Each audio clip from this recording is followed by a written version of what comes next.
સૌરાષ્ટ્રનું અગ્રીમ ગણાતું Gondal marketing yard ઘઉં અને ચણાની આવકથી ઉભરાયું હતું.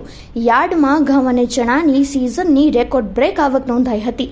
યાર્ડમાં ઘઉંના 1.25 લાખ કટ્ટાની તથા ચણાની 70 થી 80,000 કટ્ટાની આવક થવા પામી હતી. યાર્ડની બહાર 1600 થી વધુ વાહનોની નોંધણી થવા પામી હતી.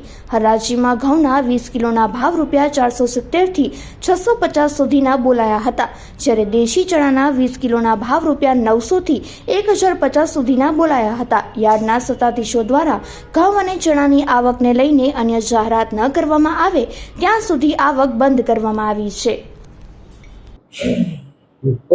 આજે એશિયાનું અંગ્રેમ ગણાતું યાર્ડ ગોંડલ માર્કેટિંગ યાર્ડ હરેક જણસીની માફક અત્યારે ગોંડલ માર્કેટિંગ યાર્ડ ઘઉં અને ચણાથી ધમધમી રહ્યું છે. આજે આવક ચાલુ કરતા ઘઉંની આવક 1 લાખ થી 1.25 લાખ જેવા કટ્ટા ઘઉંની આવક થઈ છે. સાથોસાથ ચણા પણ, એમાં સફેદ ચણા દેશી ચણા બંને મેળવી 70 થી 85,000 ગુણી ચણા પણ આવેલ છે.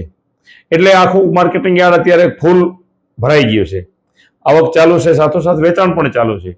એટલે આગામી દિવસોમાં બધાનો સેલ થઈ જવાનો છે. પરંતુ માર્ચ એન્ડિંગની તારીખ 26 થી 31 સુધીની રજા આવતી હોય દરેક ખેડૂત મિત્રોને નમ્ર વિનંતી કે નવી જાહેરાત આપણા પોર્ટલ દ્વારા ન થાય ત્યાં સુધી ઘઉં અને ચણા અત્રે લઈને આવવા નહીં, એવી તમને બધાને વિનંતી કરવામાં આવે છે.